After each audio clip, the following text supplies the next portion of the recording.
On today's episode of Titus and Tate, 2022 is here, Tate, which means the countdown. Wow. The countdown has officially begun. We are 10 weeks, less than 10 weeks, actually, from Selection Sunday. How does that sound? Sounds wild. Yeah. Honestly, I looked at my phone. You know, every year, like in school, you would write the new date. Maybe like the first 3 or 4 times Yep. you would write, the year before. But when I looked at my notes and it said 2022, it did not seem real. You know what I mean? What year does it feel like to you? I'd say like Ooh. 2017, maybe. I don't know. I Yeah. feel like I'm 5 years I think behind. I froze in 2018. I tried to like stay in that time. Not going well for you. 4 years later. Yeah. We are also 13 weeks away from crowning a new national champion, Tate. Or are we? Because we might be Ooh. crowning the exact same national champion we crowned last year. Baylor beat Iowa State over the weekend. The first like real road test for Baylor. Apologies to Oregon, but your team's a fraud this year. Oh. So Baylor's first like tough test. Yes. They passed As the number one team in the country. as the number one team in the country. With that pressure. They passed with flying colors, beat Iowa State. They are very, very good. We're going to talk about Baylor a little bit today. I imagine it'll come up. Also, We'll try. we also got to talk about the big news, which I should have led with this. Josh Pastner brought the face shield back. Of course, the welder is back, folks. Oh my! That is the God. number one. That is the headline of the day. And guess where he starts? In Cameron Indoor. Coach K farewell tour has the welder because Coach K said, I need the stars to come out. Let's go. Josh Pastner is coming to Cameron Indoor. He's bringing it back. Yes. Also, speaking of things being back, Memphis basketball is back to not being as dead as we thought, but they're still. How far? How do we measure this? Is I it don't like, know. are we measuring? Where's the integrity meter? Where's Memphis? I'm so lost on how dead Memphis is. Win at Wichita State. It has everyone. They follow. Blowout. They blow out Wichita State right after they lose to Tulane. So the ride is nowhere near being over. We're gonna talk about Memphis, I'm sure, a little bit. Villanova won at Seton Hall. There's a lot to get to, but first, Woody Durham.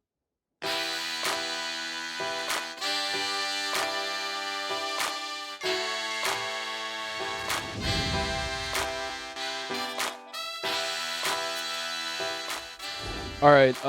Before we get started, I just want to point out we're recording this. Purdue and Wisconsin just tipped off. Yes. We 2 ranked teams in the Big Ten. we had to do the show. Andy Katz is on the screen right now. Oh, dude, should we just like start talking to him and see if he talks back? to us? Text him right now. See if he looks at his phone. We're in his we're in his earpiece. You can just hear us. We had to do the show at this time, so unfortunately, Purdue and Wisconsin are playing. So we're probably not going to talk a lot about Purdue, Wisconsin. So, but also, I don't think we need to worry about it because Purdue's at home. Also, Wisconsin. we just talked about it. Yeah, we did just talk about it. Yeah. But Wisconsin, they don't play good enough defense to slow down Purdue's offense. When Purdue's at home, they're unstoppable. Purdue's going to win easily. Nothing can go wrong. So it's not going to be a game we're going to need to talk about anyway. So Coach Titus loved that. yeah. He's What's the cheering score? as he's listening. Tied up right now. 8-8. 8-8. No, it's 8-6. Oh, 8-6. Oh my God. Yeah. My eyes. Anyway, so I wanted to get it out in front of that. So when Wisconsin, 2022. when Brad Davison takes a charge that is horribly called Mm. at the buzzer on Jaden Ivey, and everyone's like, "Why did you guys not mention that?" That's why. We'll talk about that next show. Anyway, how are the holidays, Tate? It's been a while since we've been in the studio, and we're back. We're back in studio. It is 2022. How are we feeling? I honestly, tires on emotions right now. yeah, I mean, I think I had a great break. Went back to North Carolina, saw the family. I went Yeah. to the App State game with my brother. Got to see North Carolina. Carolina in App State person. game? Yeah, Yeah. exactly. Got to see that in person. That was my last basketball game, and then things kind of shut down again. But we kind of hunkered down together. Had a beautiful time. Went down to the beach. Did all the North Carolina things and watched some good basketball. Yesterday, as I was driving back, North Carolina blew out Boston College. I would have never How about guessed that? that happened. But then I saw Brad Stevens was there. Was he really? Yeah. Shut up. Are you? Yes. Are you messing with me? No, you're shook right now because Brad Are you Stevens, serious? why would he go see Boston College play North Carolina unless he wanted to see North Carolina to see what's going on, to check in, to get a pulse of the nation? So this Are you serious? I am serious. I Was knew he- you would be shook by this. Yeah, I don't know what he was doing other than scouting North Carolina. He's a masshole, man. He was cheering for No. BC. Did he have his face No. painted for BC and everything? He was or- sitting in the BC section, but I mean, he had a Carolina blue shirt on. No, he did. Shut up, dude. Shut up. Don't you dare. This is not how we're starting 2022. Don't So I do don't this. know. I mean, it was weird to me, but yeah. So that Carolina, when Brad Stevens is in the building, North Carolina is a +30 team. I went back to Indiana for Christmas. This is the first time I've been back home to You Indy drove for- across the country. I did. Yeah. I did. You did the real trek. I didn't love that we did it, but we had to because I didn't want to ask anybody to watch Moses over the holidays. And Moses is an older dog, and I didn't want to. I had a lot of people like just fly with him, just put a thing on him that says he's a C9 dog or something. I'm like, what? If you could fly called fraud. private, you know It's what I called mean? fraud. I'm not trying to commit fraud. I'm the fraud guy. I know. I do the fraud power rankings, but I'm not trying to. You could never put Moses under the plane. Yeah, Could you imagine that? Yeah, and I couldn't. I'm not gonna put him in the plane with. I'm not gonna like buy a seat for my dog. So anyway, I was like, I have to take the dog, and I was so desperate to just get home for Christmas, because I haven't been back to Indy for Christmas for like 3 or 4 or 5 years, something like that. So I was like, screw it, I'm doing it. I have 2 young nieces, 2 young nephews that are gonna be there. I was like, I got to get back home by any means necessary. We drove.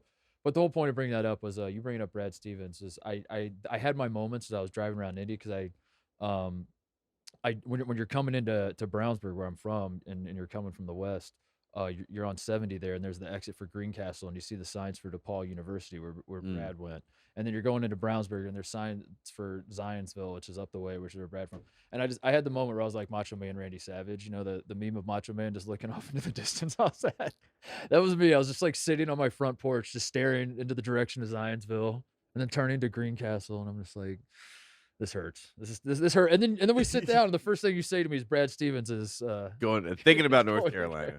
Carolina. He's thinking about it. That's devastating. Jim, did you go to the Donda game that we were thinking you were going to? No. There was one in New York I did not get to go to, and there was one here that I didn't get to go to that. That's either. great. That's great. And I was supposed to go to the John Wall Holiday Invitational. That was going to be my plan to see, Emmanuel, who we were excited about.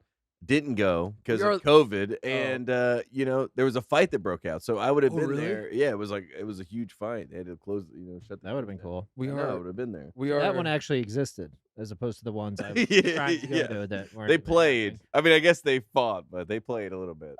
Yeah, they're just using stock footage for those Donda things. Oh yeah, it's just like from Getty Images, CGI, just fake people. I think all the kids show up separately and shoot on a green screen.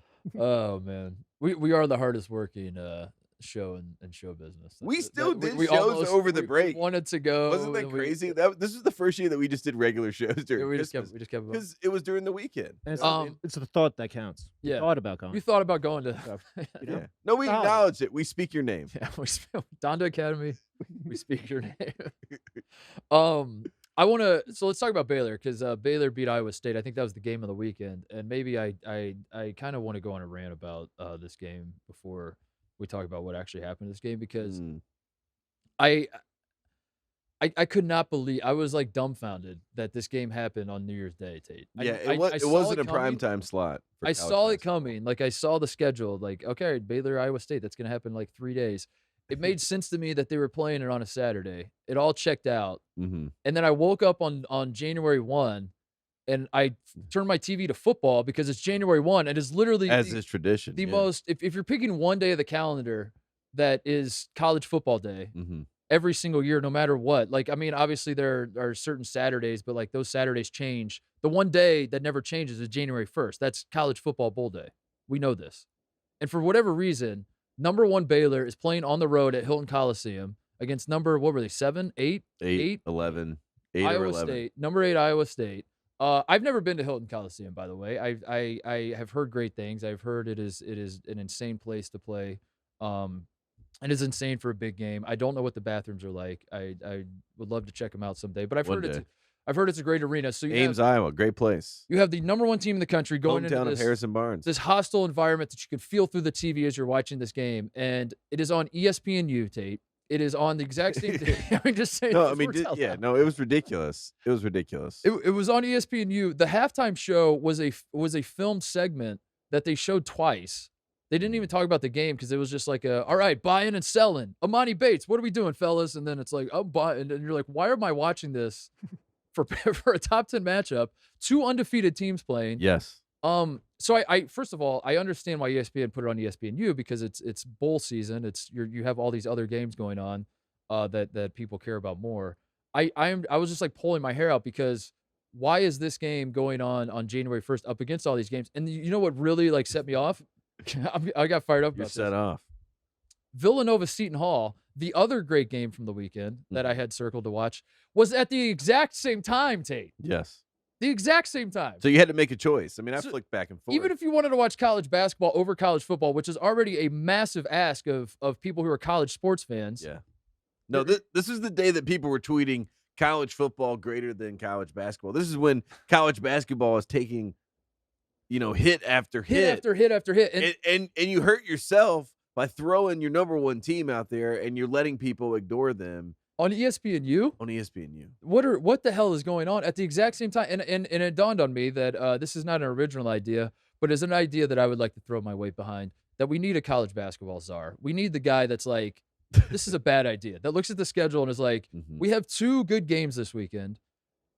First of all, we're not playing them on January 1st. That's moronic. Let's not do that. Number 2, if we have to, for whatever reason, just for COVID, because I don't know, pick a reason. Like we arrived at this point, they must be played on January 1st. Maybe stagger them. I understand that the Villanova Seton Hall game is on CBS. It's competing networks. It's whatever. But this is my point, Tate. We need like somebody that's like, this Someone is all above a bad the idea. Yeah. Above the network, above the fray. Someone Yes. that just says, that just pops into the room and it's like, bad idea, fix this now, and then walks out. Condoleezza Rice. Yes, I think so. I think you're onto something. The only answer. Because the reason I think I'm so mad is because this season, coming into this season, I thought it was going to be the best season of college basketball we've had in a long time. I think that every year. Granted, I do think that every year. Yes. But with all the guys we had coming back, last year was better than expected. I think, Yeah. you know what I mean? We have to remember it like that. We did great, and then now we're finding our footing again, and we're getting back. I thought that this year with all the guys coming back, with UCLA was an awesome story. Yes. Purdue was supposed to be very good, obviously. Gonzaga almost won the title, lost it in the end, but now they're going to be the number 1 team. Coach K. Coach K. There were so many things to get excited about. The season starts. The non-conference schedule was awesome. We had great games, Yes. left and right. Yes. Purdue loses on a Euro step half-court shot. Gonzaga Duke was a great game. Ohio State beats Duke. On down the line, there were great games. The UConn Auburn game was great, and the Kentucky Carolina got postponed. yes, yeah, that never happened. All these games are great. We had a ton of momentum, and then COVID cancels like everything. Every single team, it feels like, just goes on a pause, and suddenly college basketball just doesn't exist for like 15 days or something. I don't know, but anyway, we get our legs as a college basketball community, we get our legs cut out from under us. We're lost at sea. We're just trying to like get the attention, the attention of the country, the gravitas of the season back, Tate. You look at your calendar, you say, oh my God, this could be it. Number 1 Baylor going on the road to Hilton Coliseum, a place that's tough to win. When Iowa State's good, tough to win in there, Tate. Iowa State is good this year. Undefeated, 12-0 versus 12-0, defending national champions. The start of Big 12 season on ESPNU up against bowl season coming up next. And you're like, what the hell is happening? How could this possibly happen? And anyway, I got fired up about that. So, and then the game was kind of boring too. You know what I mean? No, dude, you're supposed to say the game was awesome. And No, nobody watched. That was like that was the worst part about it. You know what I mean? I feel honestly, your selling point right there was more exciting than anything that was happening really in the game. And that's my problem with Baylor. I mean, Baylor. You're bored with Baylor? I'm not bored with Baylor. I'm just saying Baylor. No. I'll say this. If there's an athletic program you look at in the country right now and you're saying, I'm envious of Baylor in football, obviously beating Lane Kiffin, and then number 1 team in basketball, defending national champs. So they're doing really well. Aren't they like women's basketball? They're good at everything. They're good at everything. And that's another thing, another L for the atheists. You know what I mean? Because Baylor is a huge Baptist school. Get rid of the blue bloods and new bloods on the set. Put atheists versus God. Versus God. And God has the infinity symbol. Yes. And the way we keep the tallies is just the atheists just keep going in the negative. And every time he gets a point, it spins like 8 like Kobe and then back to the infinity. I mean that I want Baylor to take that limelight and to run with it, but it doesn't feel like America wants to buy in. But again, this game is on New Year's Day, so no one even knows that it happened. I even saw PTI, they were talking about it, and they were like, "Yeah, I watch football. You know, Yeah. I like it's January 1st. I watch football. I didn't see the game." That's what they both said. They said they both talked about a game that they didn't even see, and even if they had seen it, it didn't. You would have been like, "Can I just go back to the football?" Yeah. Didn't feel right. You're right. We need a czar. We need a czar. We're in an era now where You came in today. First thing you said, we haven't seen each other since Christmas break. You said, "I got to rant." I want to rant. Yeah, Yeah, I did. I like it. Because we're in an era now where the facade has been dropped. Drop it. It is no longer amateur sports as we know. This is big business. It has been that forever, but like now it's very it's out in front of your face that like this is a business we're trying to run here. So why don't we get somebody to actually make these decisions? College basketball is. So college football is the same way, but like college sports are a dog sled, Tate, that like everyone should be pulling in the same direction, and we can make that sled go, right? Mm-hmm. And everyone's just pulling in different directions at all times with college basketball, and it drives me nuts. The networks, the individual schools, the scheduling. You get like someone needs to step in and just tell Eric Musselman like you have to schedule better in the non-conference. You have to. And I know they're going to Maui next year, but he was the first one that came to mind. So I'm sorry, Arkansas fans. But like, we need a czar that does that. That's like all you SEC teams that don't play anybody in non-conference. No, stop it. Play somebody. I don't know. What about Duke? Duke, you're on the road in the non-conference. Duke, you have to play on the road. You step in, you say, you go up to John Shire, you say, fix this, and then you walk out. I'll be that guy if that's what we have to do. I wonder if Duke will play a road game in the ACC. I think those are all protocol games. Oh man, you're right though. I mean, this is a good rant. I mean, it is because this was a moment for America to fall in love with Baylor, and like I said, I mean, never mind Baylor, just like getting the juice back with college basketball as a whole. Like we need to get the juice back. The juice was lost, man. The Ohio State beat Duke, and it's like the world ended, and I don't understand what happened. Bring the juice back. Bring the juice back. Where is the juice? 2022. Where is the juice? Juice is loose. The juice is loose. Go get the Jim's got that poster at his house. That's one of the best posters. What's the poster? He has a poster of O.J. Simpson, the juice is loose, back when he was on the Buffalo Bills. I mean, it's like the size of this table. It's unbelievable. We had it in the office once upon a time. It's a great poster. I still haven't hung it up. I don't know where to put it. I don't know how over your popular it'll bed. Go over. Yeah. I don't know. That's a conversation. So put it over your toilet. That's a conversation. Over there. No, it's too big. Oh, really? It's massive. It's probably taller than OJ. All right, let's talk about Baylor. All right, let's talk about the actual game. You threw out the idea Baylor's boring. I don't know if you want to walk that back. You want to? Baylor's not boring. I'm just saying this game was boring. This game was not. It just didn't. I mean, I guess it was defensive battle-ish. I mean, it was 77-72. Yeah, but the Iowa score State, looks like it would be a really close. Like you're biting your nails. But it felt like Baylor had control from the jump. Yeah, I don't think they were really concerned in this game. And Baylor's got a lot of. I mean, obviously we know this, but they got a lot of depth, especially, in this game, you could see it showcased. And then James Akinjo is just like, he's like an additive plus. He's like a separate entity on this Baylor team. You know what I mean? And I mean, they're going to be a tough out in the tournament. I'm excited to see when they get actually pressed. You know what I mean? I hear what you're saying about it being boring only in this sense that, like Iowa State hung around enough to make it seem like it was a close have game. A chance, but like you were actually locked in on the game. You knew Baylor was kind of in control the whole time, and it was interesting when they would cut to the crowd, the Hilton Coliseum crowd, and you could see like half the people were like, "Oh my God, we're right there. We can do this. If we could just string together like an 8-0 run here," and then the other half of the people were like, Damn we're gonna lose this game, aren't we? We're so close, but we're definitely gonna lose, aren't we? Exactly. The only way we can win is if we string together an 8-0 run. Definitely not happening. Yeah, it's not happening today. Iowa State went 1 for 14 from the 3-point line. Baylor's defense is incredible, and with that, I think I'm ready to say this. This is the big news on the show. I'm starting out 2022 with this. I think I'm officially ready to wonder aloud. I don't have this opinion yet. I'm just ready to think out loud into this microphone. If this Baylor team is in fact better than last year's Baylor team. I'm ready to have the thought about starting the conversation. No. You're not ready to get there.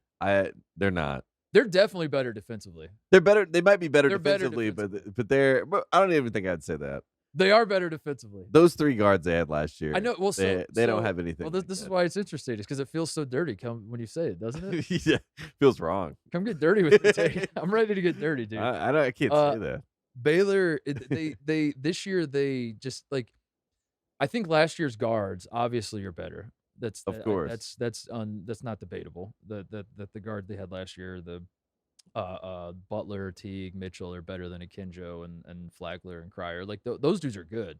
Don't get me wrong. Baylor's guards this year are very, very good. Last year's guards they won them a national championship. Yes. So I don't think the guards are better. And certainly Mark Vidal and Davion Mitchell were elite top caliber individual defenders. I think the difference with this Baylor team, Tate, is they have length on the wing and that they did not have last year. They have athleticism on the wing they did not have last year.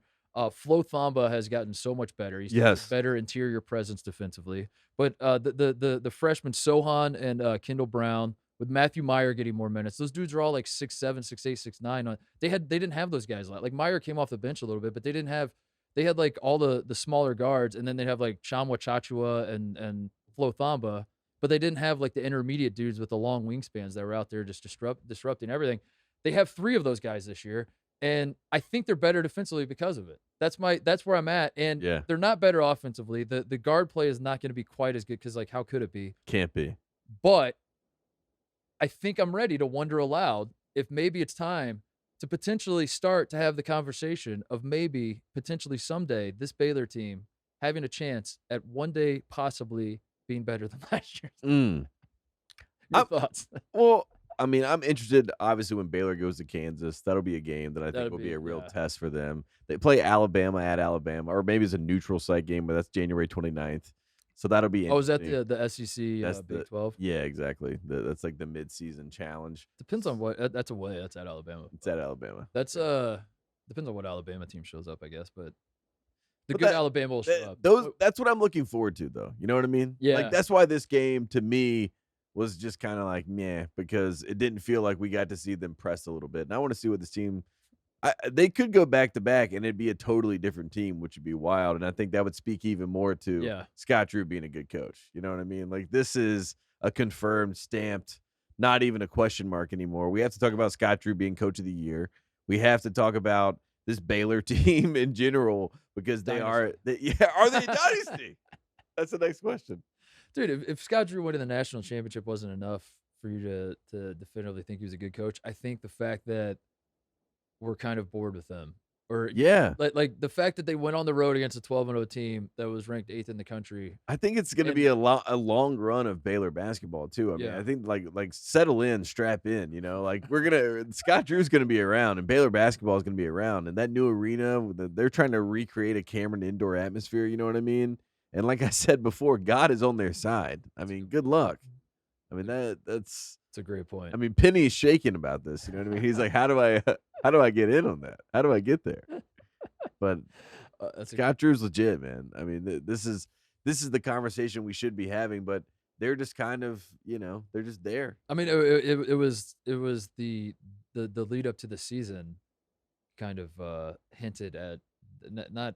I got to stop saying that people find Baylor boring because they do not play boring at all. What they find is like there's the sense of inevitability when that was certainly the case against Iowa State. That you're like, I'm not gonna convince myself that there's something interesting going on here in terms of like an upset brewing until I'm given a reason to. And Baylor kind of never gave me a reason to, even though you look up and the score would be a 6-point game or whatever. You're like, I still trust that Baylor's gonna pull this out, which again is insane, dude. I'm telling you, I remember the days of like the exact opposite happening with Scott Drew were not that long ago. No. It wasn't that long ago when Baylor would be up 8 with 3 minutes. Again, you'd be calling your friends, you're like, Baylor's going to screw this up. They're going to screw this up. Get 2022. I know. You know what crazy. I mean? But the leading into the season, Baylor won the national championship, but we joked about this all offseason and in the preseason about all the talk being about Gonzaga because Gonzaga got Chet Holmgren. Gonzaga was the #1 team in the country. Drew Timmy's back. Baylor beating Gonzaga. Baylor brought back enough for us to like. I mean, for God's sakes, they were ranked I think 8th in the preseason poll. It wasn't like this came out of nowhere. Like people knew Baylor was going to be good this year. But still, 8th was disrespectful. It was in hindsight. But nobody was talking about Baylor. No, but nobody. That's what I'm saying. Nobody even talked about them winning the national title. They need a PR. They need just some sort of campaign nationally to get people to understand what's going on here. You know what I mean? I think those 3 guards last year did it a little bit. Especially with Davion Mitchell going to the NBA and everyone's like off night, now everyone's kind of tipping the cap to Baylor and their defense. I think that's good. But they still need, but none of those guys that were that forward facing are there anymore. So they need someone to get people talking about that. Do you think there's a world where Baylor And Akinjo doesn't help because he's played at every school in the NCAA. You know what I mean? No one's like seeing him and thinking of Baylor. I'm trying to think if Baylor can win their way into having the pizzazz nationally. How many national titles do they have to win to move the needle for people? I think if they win again this year, if they win again this year, that'll do it. People, or at least even make the Final Four. People are like, okay, because we have to talk about Baylor. Say what you want, like if it's like obviously Duke is bad example. Duke and Kentucky are the top two brands in terms of attracting eyeballs, but it's indefensible to have the number one team in the country undefeated, defending national champions, and it not be everywhere. Playing on ESPNU, with the taped halftime segment against the top 10 team that's undefeated. If this was Duke, let's say if this was Coach, that's what I'm saying. Like, there's no way coming off a title. No, I mean they're bumping the Rose Bowl and putting it on ESPNU, so Duke could be. They say the Rose Bowl is a meaningless game. Yeah. They opt out. ESPN at the last second is like, we opt out of the Rose Bowl. Herb Street goes crazy. We're opting into the Coach K farewell tour. Congratulations, by the way, Rose Bowl champion. I got a slogan they could use. What's that? Baylor basketball, get Drews to it.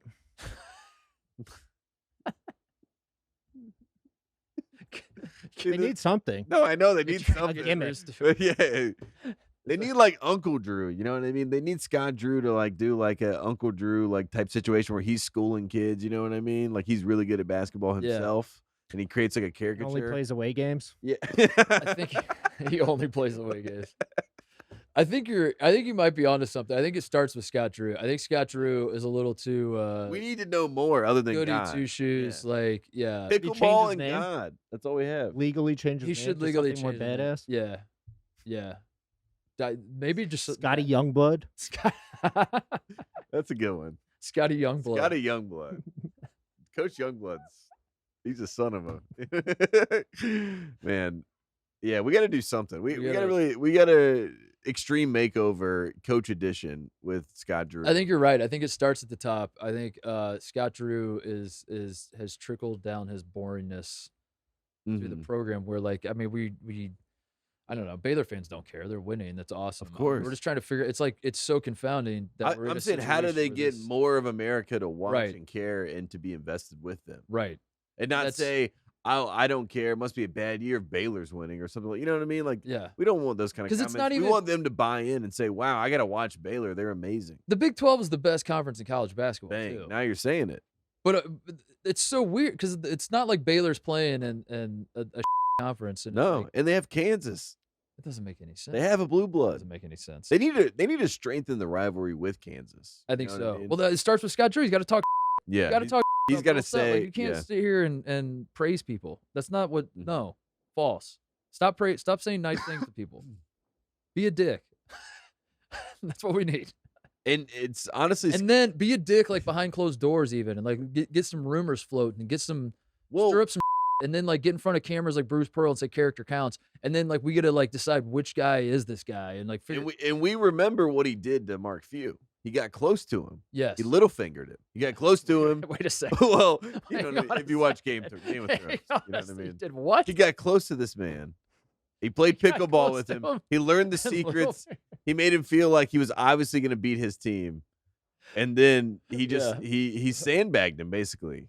And he got the national championship. So I want to give him that credit because I think he is a gangster. You know what I mean? In the same way that Will Wade is a gangster, I think Scott Drew deep down is a gangster. But we got to make sure people know that. He did Michael Jordan, Charles Barkley. He finessed him. Like, let's play golf. Let's be golf buddies. Let's be friends. And then, yeah. I hear that. Do you believe in Iowa State at all? It's a fun story, right? I think it's a great story. Yeah. I mean, what do we mean believe? I think number 8's a little high for them. I feel like they're a top 20 team, top 25 team. I think their defense is great. Kalsher played horribly in this game. They have a team full of transfers, so like that's the makeup of this Iowa State team. So if you've paid zero attention to Iowa State basketball this year, last year they were 2-22. Granted, they were the best 2-loss team in the history of college, or two-win team. I'm sorry, in the history of college basketball. They almost beat Baylor last year too. So hang that banner. Yeah, we Back-to-back years of honestly, almost in my beating mind, Baylor. I count that as a win. So 3 wins. They were horrible. TJ Altenberger gets hired in the offseason. Just basically the entire team is transferred. He brings I think they have the big dude on Iowa State is the one guy they kept, but they brought in a bunch of dudes.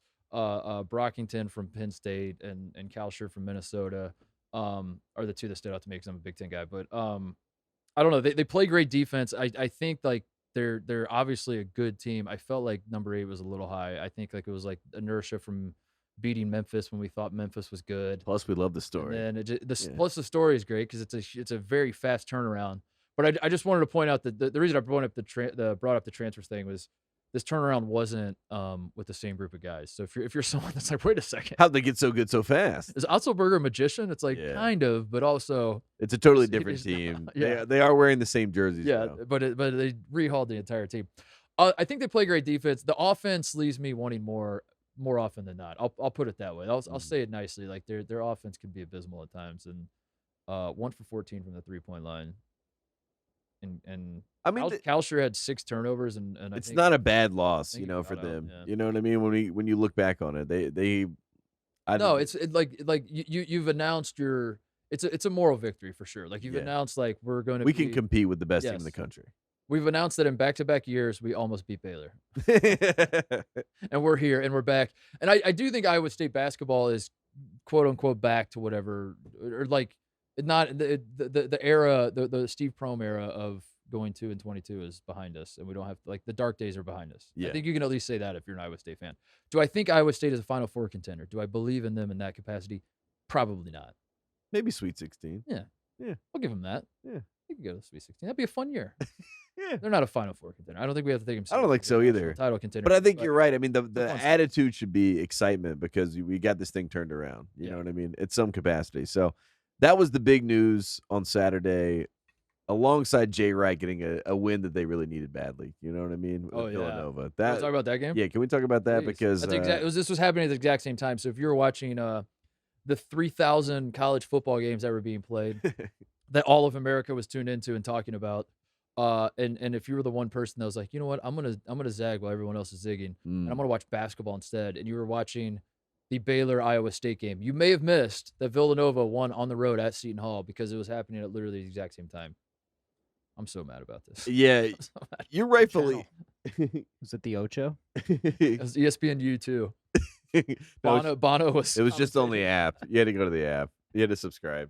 Yeah, I mean, it was a good game. I think it was a much needed game. Seton Hall also has the card. I was thinking about this as I watched this game. We're gonna need a reminder of the guys were in, out, guys out. were out. Yeah. You know what I mean? Is it a real 100% victory? Great idea. We should have that. Fox bosses who listen to all our shows and are definitely watching this. Get a thing for the Fox games and the Big Ten Network games that has that. Like when a soccer team is playing down a man with a red card, they put it up. They put it up there. They're like, Ronaldo red card. He's out. He's out for the rest of the game. Whatever. And they put 10 men. So when you look at the thing, it says 10 men, and then it says we should have that with COVID. You should have it on the screen at all. I don't want to know Q1 or Q2 wins. I want to know, like, is it 100% victory because the team was all healthy? You know what I mean? I want those graphics where it's like, they won on the road, but they were missing 3 guys, so 0.75. Not a full one for that. This would be a great job for us that we develop an algorithm. You wanted to be a math teacher, so I'm giving you this homework assignment because I don't want to do the math of it all. I gotta come up with an algorithm that factors in which players played. I like the idea of you going home and thinking I have to come up with an algorithm. I have to come up with a COVID algorithm. Also, like, how bad was the COVID? How much COVID did you get? Yes. How many guys are out for it? How many doses of COVID? Yes. And what about guys that were coming out of protocols in that game? Because you have to factor that in as well. Because if it's their first game back, I think they're not necessarily 100%. But what is the percent?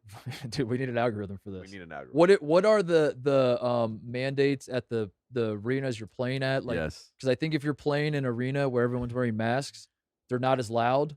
So the algorithm needs to factor that in. That's only a 0.89. Yeah, not a 1. That's not a 1 crowd. That's a 0.89 crowd if you're masked. So I think we got to factor that in. Joe Lenardi, eat your heart out. We're coming for your job. No, so who didn't play for Seton Hall? Obiagu and Tyrese Samuel, I think, are out. Yeah. Those are the two guys they've had it because they had them out for Providence too. I think that's two games in a row. Seton Hall's been Back to without. back. They're not 100%. Obiagu's their big center. And Seton Hall interior is my defender, favorite team in the Big East. know. That's what I'm riding with. I'm riding with the Pirates. So I don't count these games. Do you So want? but I need the algorithm so I can know how much I can factor in because I think they should, stay ranked, obviously.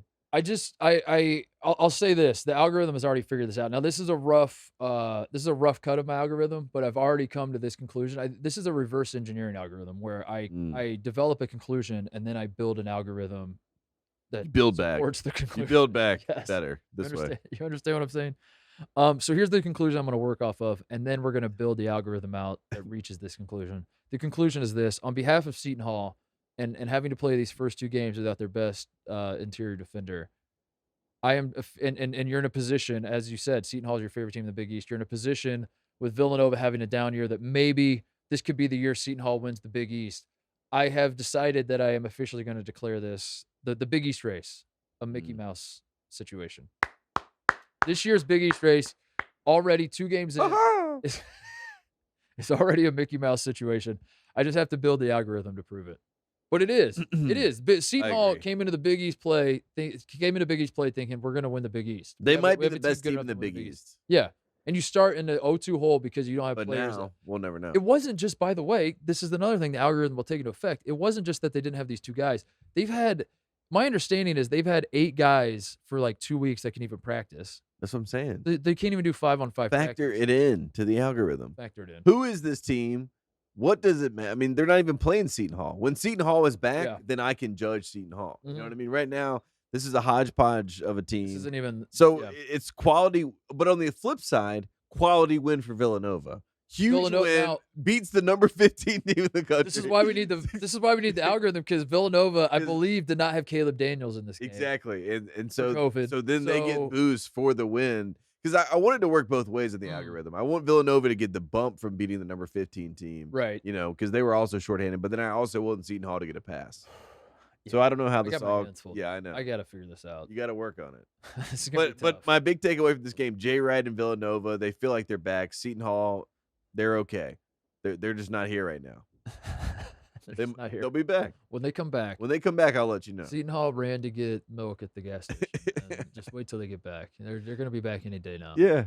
It'll happen. No, it does suck. I mean, in all honesty, it sucked. Like the Big East initially made teams forfeit these games. They've since walked that back. But I admire Seton Hall for playing these games because we should say, I'm not going to point fingers, but there are coaches, there are teams that maybe in Kevin Willard's position would say too much COVID. Yeah. That's too much COVID. Can't play. But I have an algorithm of my own. It says that's too much COVID. So we're going to go ahead and postpone this one. Kevin Willard says, no, we got 5 guys. He's Norman Dale in it. He said, my 5 are on the floor. Let's play it. Now, it backfired in the sense that they've lost 2 games. It is early. There's a lot of basketball left to be The played. committee's got to They take it into could- account, though. That's the thing. When you look at the committee, Yeah, they the have to look the at that. committee will take it into account. I'm worried about the Big East title race because I think we're talking about things that can get the public like juiced up about college basketball. Having a Big East title race where Villanova doesn't have a 3-game lead on the rest of the conference for the first time in 15 years would Should be be pretty fun. would be pretty Yeah. cool. It would be pretty cool if Seton Hall and Providence and Xavier and UConn and who else do we like? We're all competing against Villanova, and it was like an actual race. But now Seton Hall is like, there's a lot of basketball left, Tate, but it feels like 0-2 hole. It's not great. I don't Not like great. Quick aside, though, Wisconsin up 6 right now over Purdue, right over your No, shoulder. that can't be right. Oh, That can't be right. Purdue's just going to have one of those years where, I mean, it's not going to be pretty, but they're just going to have to gut out some victories. You know what I mean? And Brad Davison no. doing it Oh, no. again. That can't be right. I thought Purdue was a 12.5-point favorite. No, That they doesn't can make still any win. sense. They can still win by 12 or more. Oh no. Just the first half. Oh, I get. What's the Purdue COVID situation? Do we have to plug that into the algorithm? I don't even know. I don't even know. I have to look it up. I literally don't You're know. right. I spoke too soon. I have didn't no know it. idea. What is that? I need a chart. What else is there? We do we want to take a break or just keep it rolling? Yeah, let's take a break. All right. Let's take a break Well- because that really was. We should have had a riveting conversation about what we learned about the number 1 team in the country, but it happened on the wrong day. Well, I do think that I learned that I'm ready to start to have the conversation. You did. Maybe potentially Yeah. them being You get a nice better rant off. better, You know what I mean? better than last year, but Those are the good things. no, all right, we'll take a break, come back and talk about probably Memphis if we're being honest. All right, let's talk about Memphis. This is a that should be that should be the name of the segment. Let's talk about Memphis. Let's talk about Memphis. Let's talk about Memphis. Let's Yeah. talk about Memphis. That's what, how about that? I like that. They are the meme of college basketball. They are they were dead, Tate, as we know. They lost 4 in a row, including losses to Georgia, Murray State, Mississippi, Ole Miss. They lost to. Tulane. Then they beat Alabama, Mm-hmm. and they were back. And they were no longer dead, and all of the worries were gone because this is the real. Like Penny finally understood that he couldn't play Monty Bates as much. You know, like you have to play Monty Bates, but like you don't give this guy the ball every time down the floor. They learned the lesson against Alabama. They were very much back. Then they followed up with the loss to Tulane, in which Jalen Duren and Monty Bates didn't play. Granted, we'll point that out. Mm-hmm. COVID algorithm. We'll COVID, take that into yeah. effect. So then they were dead again.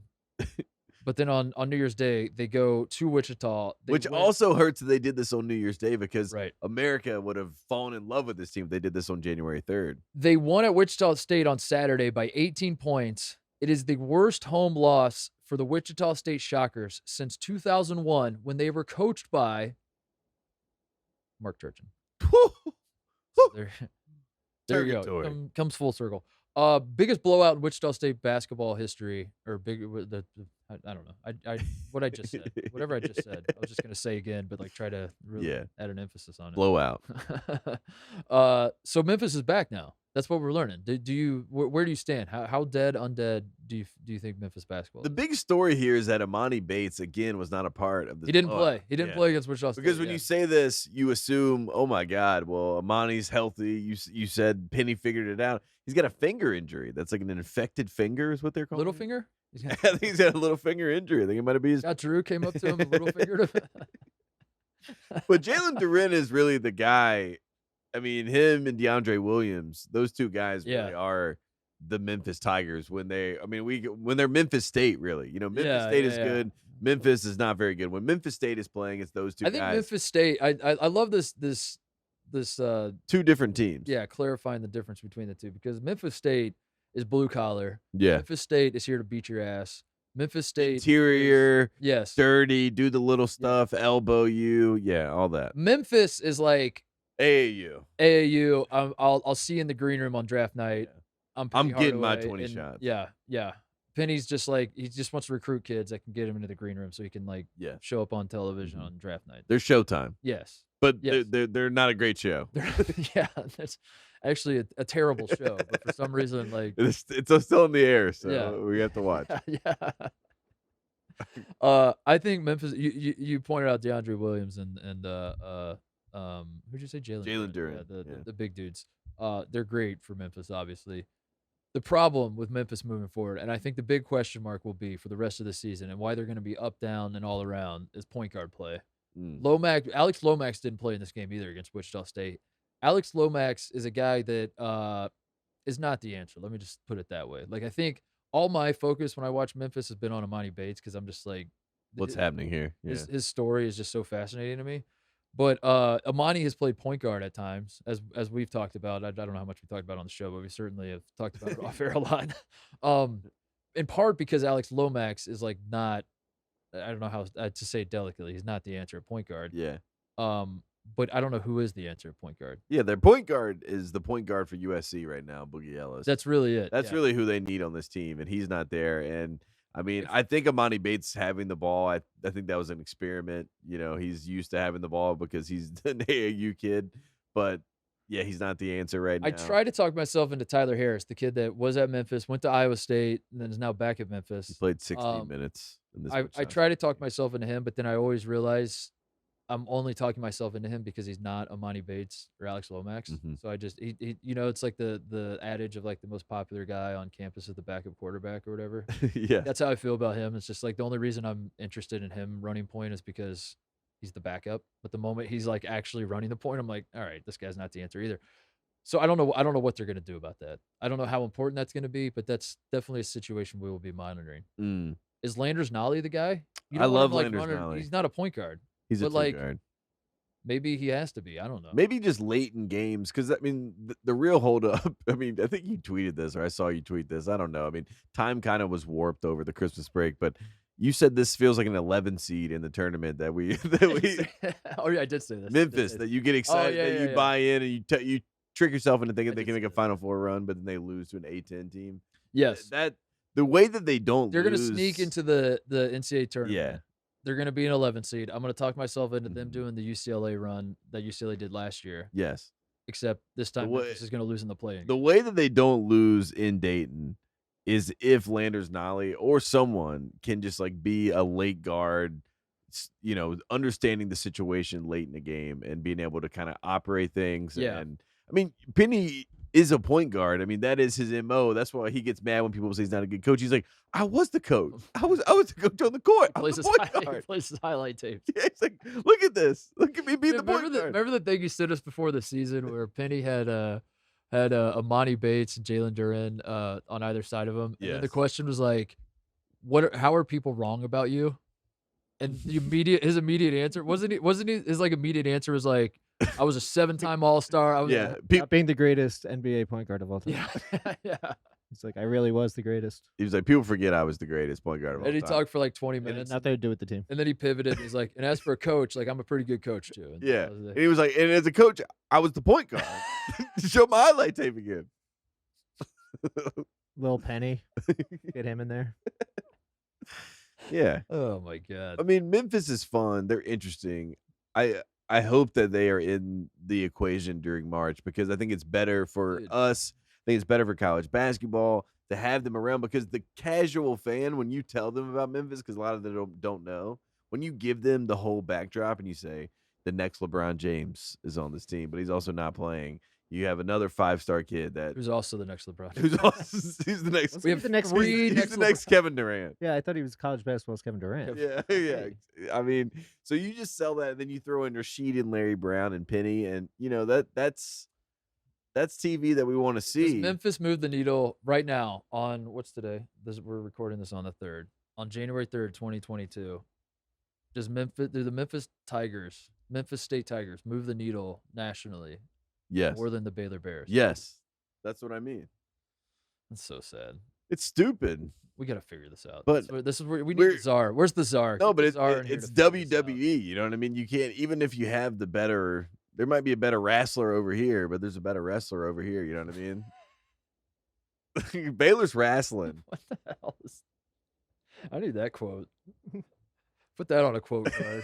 Had a wrestler over here. Wisconsin up 29-24. Yeah, 5-point lead. Purdue's fine, dude. They're fine. We've been here before with Purdue. They're a Mhm. second half team. We know this. They're gonna come out in the second half, get it going. Matt Painter's in there telling them to make shots. Yeah. They're fine. Nothing can go wrong. Should we quickly? Ivy has 1 point, by the way. When we were talking about the COVID equation, by the way, I wanted to mention West Virginia losing to Texas is also in that equation. Oh yeah, no Taz Sherman. Like Yeah. I saw I had a couple Texas people reach out to me and be like, Marcus Carr, big game. What do you think? That this is what we're waiting on. Is Texas back? And I was like, COVID algorithm says not yet. Yeah, it doesn't count. Not I yet, don't doesn't give count. them that one. At Yeah. home against West Virginia without Taz. No. Taz also averages 20 points per game, and you only won by 15. So if Taz plays, West Virginia Do wins by the 5. math. Yeah. Do the That's a good math. call. That's a good call. That's a great call. Let's do shout outs to get out of here. Yeah, shout out to Josh Pastner. I mean, we mentioned at the top of Yep. the show, we didn't give him his due because we Former had, Memphis coach, by the way. Would this Memphis team be better with Josh Pastner at the helm? Just say yes. Just say yes. It's more fun to say yes. honestly, that's such a good question. It You know what I really mean? Like, I wish we could see that for a week. But yeah, if Josh Pastner was at the helm, that these guys Would never be there. Yeah. You know what I mean? So it's kind of like it's something you can't even answer. I think that's why it broke my brain. But Josh Pastner is bringing the shield back. He was a different coach last year. He was the ACC Coach of the Year It when was. he wore the famous face shield. He said the nickname for that was the Welder. That's what he Uh-huh. wanted to be called. I'm not the biggest fan of the nickname the Welder, but if Josh Pastner wants it, Josh Pastner deserves to get it. And he opens up his debut as the Welder for season 2. Season 2 of the Welder. Cameron Indoor. That is where he Wait, he didn't wear it against Louisville? He didn't wear it against. Did he wear it against Louisville? Oh, I thought he wore it against. Well, that was, hang on. but no one cares about that. We're talking about the. Don't worry about that. Don't worry about that. No one cares about that. Don't let facts get. Don't let facts get in the Facts way. get in the way of a good story. Yeah, no one. This is the Coach K farewell tour, okay? Like And everything Coach else. K, no, this is about Coach No, K.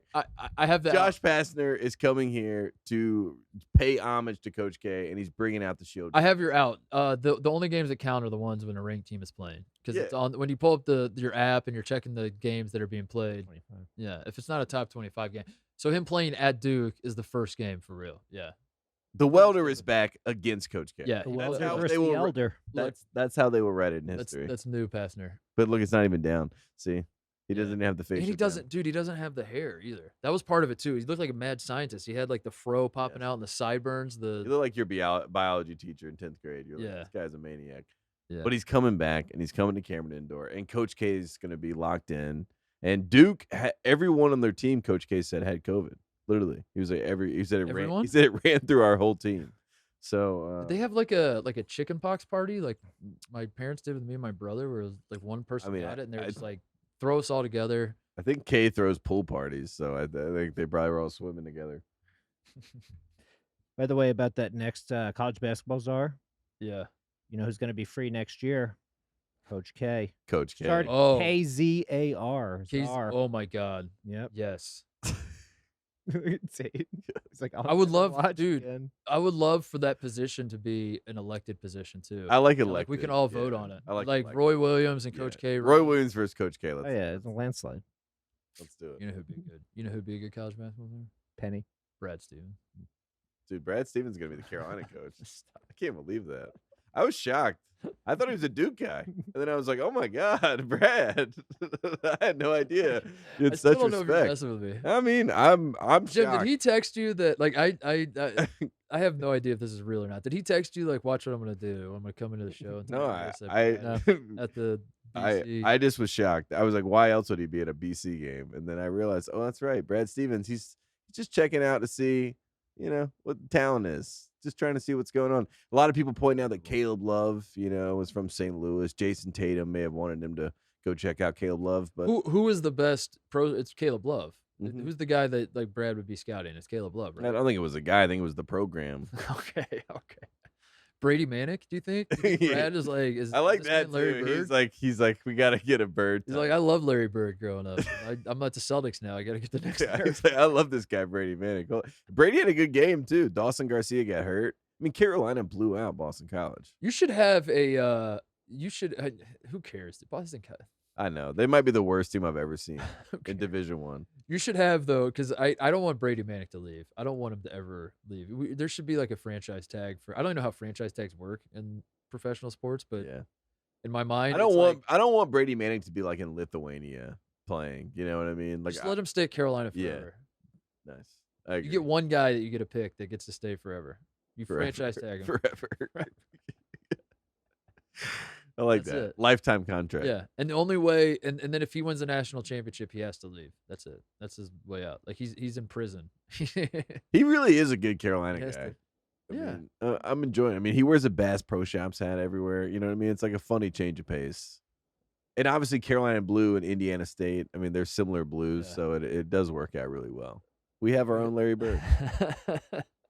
I want to. Speaking of Indiana State, Larry Bird. How about the team that beat Larry Bird in the '79 title game, Michigan State? Because I want to shout out Michigan State real quick. I've had multiple handfuls. Picture a handful, Tate. Yeah, Now at least double it. That's how double many it. people we're talking here. Of people who cheer for Michigan State that have reached out to me and they've said, "When are you going to talk about the Spartans on the show? What is going on? Mm. Why are you not talking about us? We have won 7 in a row. We just won at Northwestern. For the love of God, we're in the top 10 now. Talk about us, please." So, with that in mind, Michigan State, we speak your name. No, we speak your name. There it is. I talked about. Here's the I'm prepared to. I'm getting my notes ready to talk about Michigan State. I mean, I have thoughts on Michigan State. Like they're obviously good. They're playing better now than I anticipated out of the gate when they lost to Kansas on opening night. Who else did they lose to? They lost at the Baylor, right at the at Atlanta. They played UConn good too. I thought they beat UConn though. They did beat I UConn. thought they lost to UConn as I was thinking through in my head, but they beat UConn. It was a close in that game. No, they have some good wins. They've been playing well. Gabe Brown's playing. I mean, when you watch them, I mean, they have familiar faces. Joey Hauser, Right. you know. My problem is I can't get around Gabe Brown and Marcus Bingham being like the two guys that are leading this team. I just can't like Gabe Brown is not a guy that I just can't talk myself into him. Now, as the season progresses, and I have part of it is Gabe Brown and Malik Hall are hitting everything they're throwing up right now. These dudes are shooting three. These guys are not 3-point shooters. Suddenly this year they've become 3-point shooters. Now my brain is being broken because I'm trying to figure out, is this something they've gotten a lot better at and they're just going to be great 3-point shooters for the rest of the season and this is who they are now, or is This is the guys I know? You're asking, is this a blip or a bomb? Yes, exactly. And are the guys, the Gabe Brown and Malik Hall that I know, are they about to come back here in the next couple weeks as we get into the heart of Big Ten season? I don't know, and I'm too scared to like go out on a limb and say I believe in this team because I'm not sure I do. It'd be one thing if they blew out Northwestern. You know what I mean? Yeah, well, Northwestern's not. I told you that Northwestern brought some guys. You know, I don't know. They're not Boston College. Mhm. I mean, but I'm just saying, you would think that they're asking you to talk about this team. You know, you're waiting for that inspiring performance. I mean, they're number 10 in the country right now. They're a top 10 So we team. speak your name, but Yeah, we're not ready to go nuts yet. They do have. I will say that Michigan State has a very favorable Big Ten schedule. So if you're a Michigan State fan, you're certainly talking yourself into them winning the. They play Purdue once, I think, and it's at home, and they play Ohio State once, and that one's in Columbus. But they only play those two because those are probably the three best teams in the Big Ten: Purdue, Ohio State, Michigan State. And they only play the other two. Michigan. Once. Wolf. Yeah, Michigan. fell from grace. But... Johnny Dawkins. What? Wasn't it Johnny Dawkins? Wasn't it UCF that they lost to? Michigan? Oh, Michigan. Yeah. That's what I mean. Sorry, I thought you were. No, I was just saying when you're talking about the top teams in the Big Ten, I mean, Michigan was supposed to be there. And yeah. You just said Michigan, Johnny Dawkins. Sorry, no, I mean, I was just speaking names. We speak your name. Michigan, we speak your name. Johnny Dawkins, we speak your name. I'm not trying. I thought you got Johnny Dawkins confused with Tommy Amaker or something. No. Like, Tommy Johnny Amaker, Dawkins we do never not coached speak at your name. Michigan. Wait a second. No, so Michigan State, I see you. I speak your name, but I want to see Marcus Bingham against I want to see more. The Big Ten big guys. You know, the gauntlet of big dudes in the Big Ten. I'm not ready to say that I definitely trust that, but we'll see. I don't know. Tyson Walker has his moments, by the way. Shout out to him. He sucked against Northwestern, but I like him. Joey Hauser is. You mentioned him earlier. I don't think he's. I know. I'm been a little. That's another reason I wanted like. It's Joey Hauser. We know who it is. But they're solid. They're solid. Michigan State's solid. They're just not, you know, I don't think Michigan State fans are talking themselves into Final Four. No, they are. That's the thing. That's how Michigan State is the one school. There's more than one, but because even if they're not good, they can talk themselves into Final Four. We've been here before. We've had bad teams that have made the Final Four. We've had great teams that have made the Final Four. Everything in between. This team will be good enough to make a Final Four, I think, but I'm not ready to like. I don't know.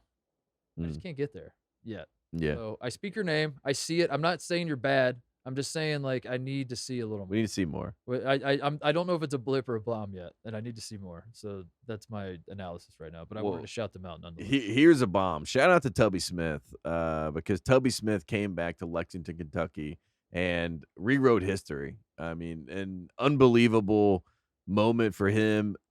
Gets a standing ovation in Rupp Arena. John Calipari is like kissing the baby, you know, and the baby is Tubby Smith, and he is welcoming him back to Camelot with open arms. So was kissing him, giving him a finger too. Welcomed in with open arms. I mean, beat the hell out of High Point. 92-48 was the final score, but it was all about Tubby getting, you know, his, you know, due, so to speak, in Lexington, and gets his honor. But I mean, I thought that was a great. He got his like name or his jersey in the whatever. Retired, you know, whatever. He just got honored. Name got honored. Name in the rafters. Whatever you call it when it's a coach. But it was. What should we retire for coaches? If you're putting the jersey in the rafters for the players, suit jacket. The suit jacket needs to. I think Illinois did that with. Now you know what they should do now. Now the quarter zips. I think. Let me just look this up. They need to go back to suits. I think Illinois did that with Lou Henson's orange jacket. I think Yeah, they I should. think they have something The, hanging jack, in the the jacket, the picture of jacket the you can jacket. do. The jacket you can do. But Tubby Smith, I Oh, mean, never mind. much maligned at the end of his time there, Yeah. in Lexington, Kentucky. A lot of people wanted his head. They wanted him to get out of Lexington. Yeah. A little bit mistreated on the way out. But then he comes back, and obviously they give him the standing ovation. He gets his due. And I thought that was a really cool moment, and that was cool to see. The best thing that ever happened to Tubby Smith was Billy Gillespie. Yes. Because then Kentucky People were fans like, man, oh, we had it good with Tubby. oh, Yeah. I get it now. Shout out Kyle Guy, 17 points for the Dude, Miami Heat. On Just New goes Year's to Eve. show when you get opportunity, anything can happen. Just waiting for that phone call, Tate. Yeah, just give me the call. Give me my shot. I mean, Give me Kyle my shot. Guy is so perfect. I mean, are you worried? Is Duncan Robinson on the hot seat, though? Oh no! That's what Should I we was have them thinking. both on the show at the same I'm a Kyle time? Guy. You know what I mean? Duncan. I'm Whoa! kidding. Whoa! I'm kidding, But I'm just saying. One This guy is was a great. segment. One guy was a friend of the program. You know what I mean? I don't know what carries more cachet. Yep. But they're both on the Miami Heat Who right now. should we? I mean, How many like, shooters can you have? dude? Should we call them both at the same time and like see who responds and Who we choose? Should we do a vote? Dude, great. Man, if we got a Sophie's Choice situation here, Yeah. I don't know where I fall. I don't know. You're asking me to pick favorites. It's tough. I feel like Duncan's fine. He's gotten paid. You know what I mean? Oh, so like killing Duncan. he's okay. already made the mountain. He's already okay. He's already gotten there. We got to get Kyle Guy to the mountain. We've already pushed Duncan. As Yes, high to the as he needs moon. to get. Yes. Yeah. Give him to Tommy and JJ. Yeah, Then- exactly. That's their job now. Kyle, your It's turn. Step Kyle, on it's up, our time. and we'll push you. And then he'll have a podcast with With JJ JJ. and Tommy, in 2 years, if all things go well. If all things go well. Kyle goes to the Ringer and starts. Yeah. He just revives One Shining Podcast, and that's how it comes full circle. He Kyle's does the the Hoosiers rewatchables. Kyle guy just Kyle like Guy just takes he your just takes spot. my identity. Yeah. He's just tweeting about Brad Stevens.u. And Kendall Marshall and Kyle Guy are doing a Ringer podcast on college basketball. it's called One Shining Podcast. And Yeah. it's on our And feed. we're just- And Kyle's the producer, and he's like, dude, these guys are fun. He's like, you really like these guys. I want to shout out Malachi Branham, Ohio State Buckeyes. Man, that was 35 fun. points, dude. And you know Yeah. what? The COVID algorithm actually, that's a Yeah. 46-point night. You're So right. it's 35, but like Ohio State has been on COVID pause for 3 weeks. The first game back for the Buckeyes is on the road in a conference game at Nebraska. Great facility, by the way. We know that about Nebraska. Mm, Pinnacle Bank Arena is a great facility. I've never been. I just hear people talking about great facility. it. And this man is a freshman, scores 35 points. Ohio State wins in overtime. I was dude, my hand on calling the entire. I've already called the Big East race a Mickey Mouse operation. My hand was hovering over the Mickey Mouse the entire season button Whoa. because we beat Duke, dude, and like I was on cloud nine. I was like, we are here. We might win a national championship. I don't know. Yeah. I You don't might know. have just beat I the don't know. national champions. Did we Yeah. just win the national championship? I don't know. We may have. And then we go on COVID pause where EJ Liddell apparently could not practice for like 3 weeks. He's fully vaccinated. He had no symptoms, and he was not allowed in the building and was not allowed to do anything. We talking about Seton Hall having 8 players. Ohio State had like 3. They were running practices with. They were just doing Dude, like run the algorithm. Run the algorithm. And the first game back's a road game at Nebraska. I was so worried. We almost blew it. Lost to Nebraska, but we won in overtime. And thanks in large part to Malachi Branham. So shout out to that dude for COVID algorithm. We says speak your name. 46 points.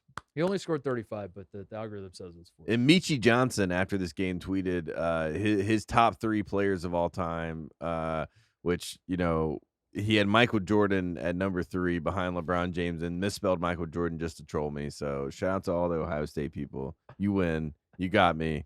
But that was a fun win. That was a fun game. That was good Big Ten basketball and good for the Buckeyes to get back. So I'm talking myself into Ohio State. So all the listeners would be excited to know. In the short term, you're not going to be excited because I'm probably going to talk about Ohio State more on the show. And you're saying, how is that possible? You're about to find out because I'm slowly talking myself into it. In the long term, that's going to be great because it's going to be just utter devastation in March. Like I'm going to be very, very sad. but that's the best. And also shout out to Purdue as we're recording this. They're now up in this game. Wow, how about that? 31-30. So Hey, they're turning it around, making shots. What else is there? I wanted to. I want to call out Mike Woodson. He did not wear a suit, and IU lost at Penn State. Wear a suit. He's 0-3 now. Mike Woodson is. When he does not wear a suit on the sidelines, he is 10-0 as head coach of the Indiana Hoosiers when he wears a suit. It makes zero sense. I don't understand why he wouldn't wear a suit every game now. Well, I think he knows when you guys might lose. I think he knows. Us guys. I'm not worried. Dude, they lost to Penn State. They're no longer my team. That's how I treat Indiana. When Indiana's winning their mind, when they're not, I'm like, get them out of here. I don't care. I mean, And plus, us guys. IU and Ohio State play on Thursday. So this week, Oh yeah, you're definitely dumb. not IU. Well, Coach Definitely not IU. Titus, Get Coach IU. Titus, Woody knows. You know what I mean? He knows what he's doing, and he It- probably sends a little bit of a signal to his team. You know, he's like, "It's not our night, fellas. Don't worry about it. But Figure it out." doesn't that bag like if I'm one of those players, if I'm Miller Kopp and I'm sitting in the pregame locker room and Coach Woody comes rolling in wearing a jumpsuit, I just hang my head and I go, Yeah, "Shit." we're losing tonight. We're losing tonight. What can you do? So that like trickles down, and then the players don't play hard for you because you're not wearing a suit. Oh. If Mike Woodson wears a suit on Thursday against Ohio State, I'm gonna be so mad. Well, it makes it special. You know what I mean? When he wears the suit, I think he's gonna wear a suit against Ohio State. He's going to. Yeah. I know. We might lose. What else is there? What else? Oh, I wanted to shout out the West Coast Conference. Talking about. Excuse me, had to burp. Talking about losing juice. The West Coast Conference did not play a single game this entire weekend because every single game got canceled because of COVID. So that was tough. That's your Pac-12 update. I mean, Pac-12 update. 2022. I mean, we're coming into it. We're just trying to get the juice back. Where is the juice? Give us the juice. The juice is loose. The juice is loose, and we got to get it back. But I mean, here we go, Baylor. All right, Wisconsin. Should the rest of the show just be us watching? Can you, There's 16 and a half minutes left. I don't think there was a world like if you had come to me in 2018 and you said, "Hey, Tate, it'll be 2022. You and Titus will be doing your podcast." I'm like, "Okay, that checks out." And you'll be watching Brad Davison. I'm like, "What? How? How? How could that happen?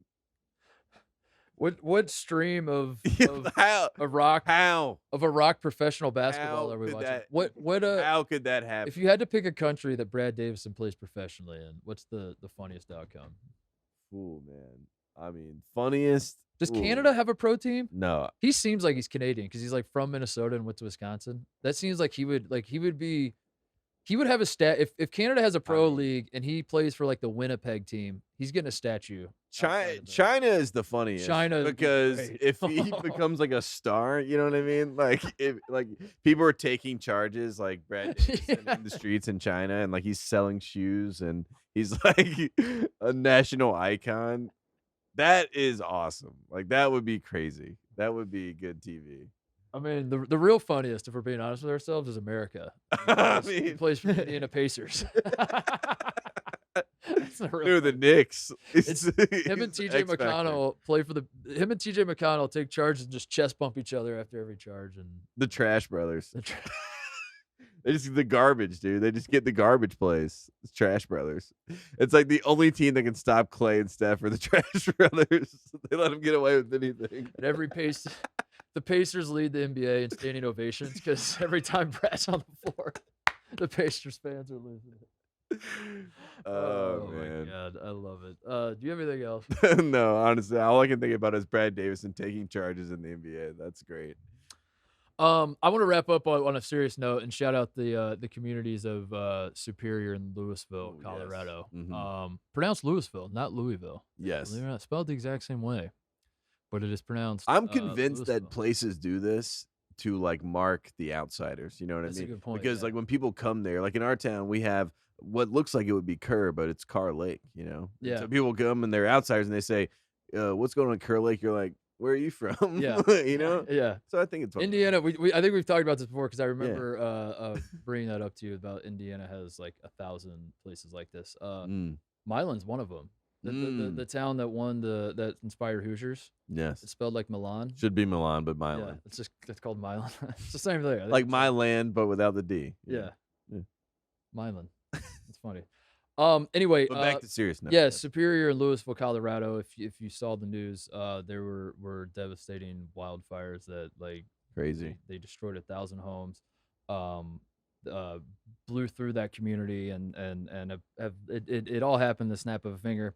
And the reason I wanted to bring this up is because this hits very close to home. In fact, it hits so close to home, Tate, because I was actually, I swear to God, this is true. I was in Louisville the day of the fires. Yes. And Traveling back, driving. I was back. driving back from Indiana. My girlfriend, hold your applause. I have a girlfriend. She is from the Boulder area. She has family there. So we did the road trip from LA to Indiana, as we said earlier, for Christmas. And then on the way out there and on the way back, we stopped in Boulder to hang out with her family a little bit. The day of the fires, we recorded a podcast. Yes, And in the morning. I recorded that podcast in Louisville, Colorado, in her mother's house. And we got done at like 11 o'clock local time. I get it. We pack up all our stuff, and on that day we had planned to hit the road for LA.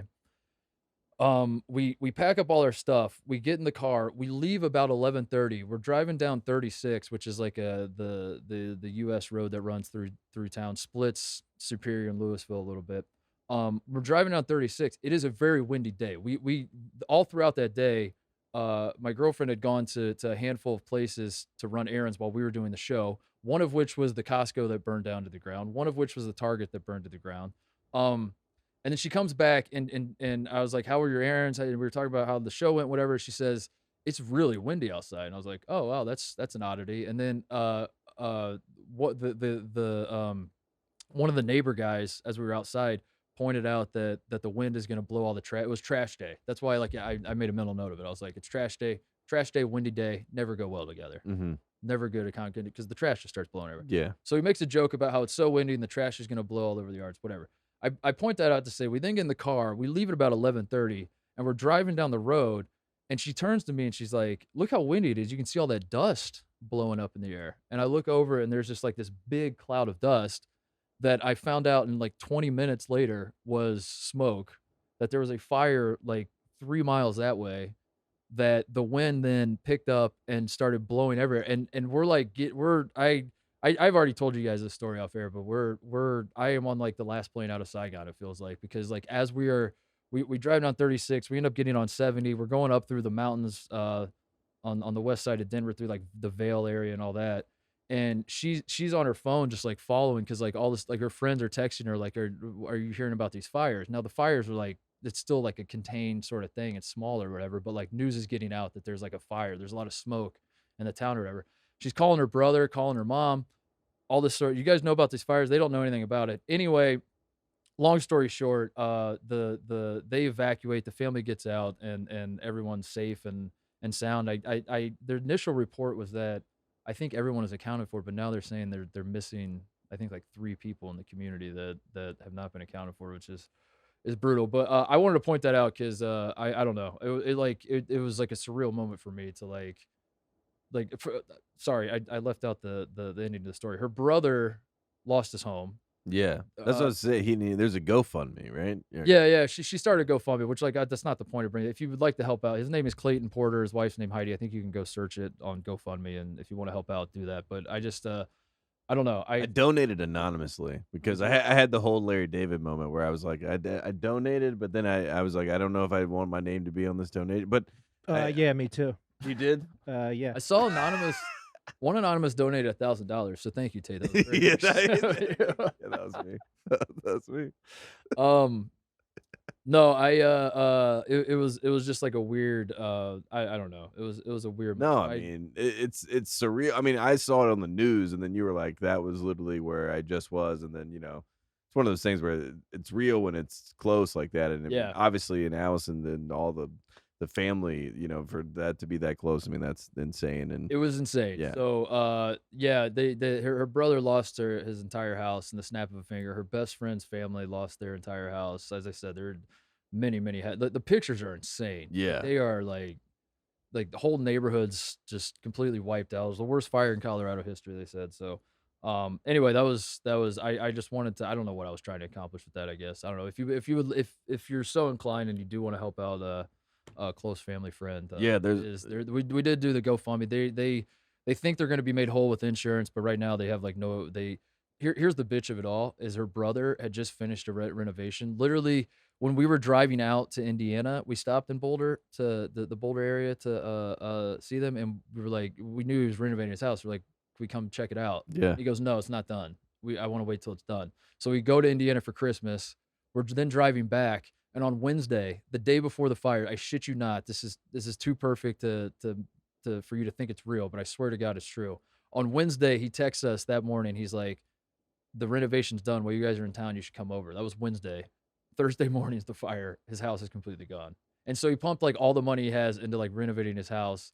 Now he's like struggling for trying to keep, like trying to like book hotels and like figure out like, I don't know, literally everything. Everything, yeah, because I think the insurance will make him whole, but he's got, that's a pain. But and it's also a process. It's not like, I mean, when you don't have a home, I mean, you're like day to day. I mean, that's why it's so terrifying and horrible. And so, listen, I didn't bring it up for that reason. I mean, I understand there's a lot of, I don't know, there people of Kentucky. We see you too. The tornado blowing through. I just saw that Kentucky had another bad tornado. So, I don't mean to suggest that like this is a bigger deal than anything else going on. That's how I always feel when I talk about stuff like this. That like don't pay attention to that tragedy. Pay attention to this one. They all suck. They're all bad. I whatever. But I don't know. That one was close to home, so I thought I'd shout out the communities at least. And the fact that I was like kind of there and I saw the fire it was like, dude, it was just eerie. Yeah. Frankly, a mind fuck. So anyway, glad you're safe. Everything's good. Everything's gonna be fine. They're gonna figure it out. They're gonna build it back, and everything will be good. So anyway, that was it. I just wanted to shout them out. So it's a good shout out, and I think that's a show. The first show of 2022. We did it. Do we have a Purdue report before we go? Purdue was up last time I saw. I think they were 42-38, 14-14 to play. They're in the driver's seat. They got this. No way they lose that game. No way. No way. No chance. There is literally zero chance that Brad Davison. There's zero chance that Wisconsin is up by 1 with 10 seconds left. And Peyton Ivey gets in an isolation situation, and Brad Davison takes a charge on him, and Mackey Arena throws shit on the floor. The Mackey fans just start throwing shit on the floor because they're so mad at the call. There's no way that happens. Let's make Trash Brothers merch. That's a great idea. See you guys.